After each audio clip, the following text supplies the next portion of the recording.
उसकी पराकाष्ठा के रूप में इस देश ने और दुनिया ने देखा था। 1975 की इमरजेंसी की घटना की 50 वर्ष पूरे हो रहे हैं। 1975 में देश के लोकतंत्र को बचाने के लिए, संविधान को फिर से बहाल करने के लिए, नागरिक अधिकारों की रक्षा करने के लिए जिन लोगों ने जेल की यातनाओं को सहा था, जिन लोगों ने उस कालखंड में लोकतंत्र के लिए अपना सर्वस्व न्यौछावर करने का कार्य किया था, हमें आश्चर्य होता है कि उनकी वर्तमान पीढ़ी उसी कांग्रेस की गोद में बैठ करके देश को फिर से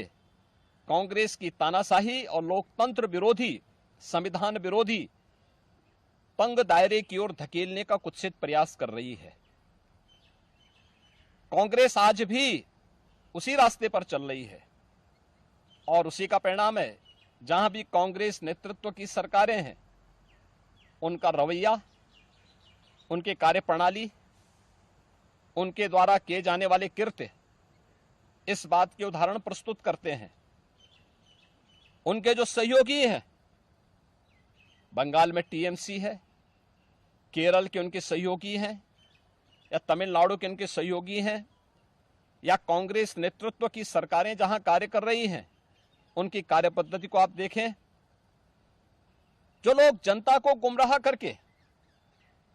संविधान के नाम पर संसद की कार्रवाई को बाधित करने का प्रयास कर रहे हैं, वे लोग कभी अपने गिरेबान में भी झांक के देखें। क्या उन्होंने सही मायने में संविधान का पालन किया था? क्या यह सच नहीं कि देश की संसद में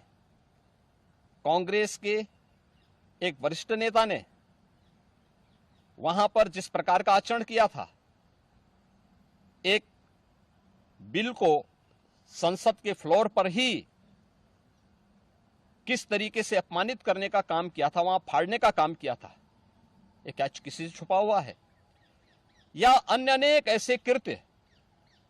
जिसने लोकतंत्र को कमजोर किया है और लगातार देश के लोकतंत्र को कमजोर कर रही है, ये सभी कांग्रेस के वे कृत्य हैं जिसके लिए कांग्रेस को यह देश कभी माफ नहीं करेगा। को और कांग्रेस की तानाशाही में प्रत्यक्ष और अप्रत्यक्ष रूप से सहभागी बने उन सभी राजनीतिक दलों को भी, जिन्होंने देश के अंदर कांग्रेस के खिलाफ लोकतंत्र को बचाने के लिए हुआ था, आज वे कांग्रेस की गोदी में बैठ करके जिस तरीके का आचरण कर रहे हैं, यह देश और इस देश की जनता उसे किसी भी स्थिति में स्वीकार नहीं करेगी। कांग्रेस को और कांग्रेस के इन सभी सहयोगियों को, जिन्होंने लोकतंत्र को कमजोर किया है, संविधान के प्रावधानों को समय समय पर मानने से इनकार किया है, इसके लिए आज इमरजेंसी की 50 वर्ष पूरे होने पर इन्हें देश की जनता से माफी मांगनी चाहिए, अपने इस कृत्य के लिए और अपने न केवल चेहरे को बल्कि चरित्र को देश के संसदीय लोकतंत्र के अनुरूप ले जाने के लिए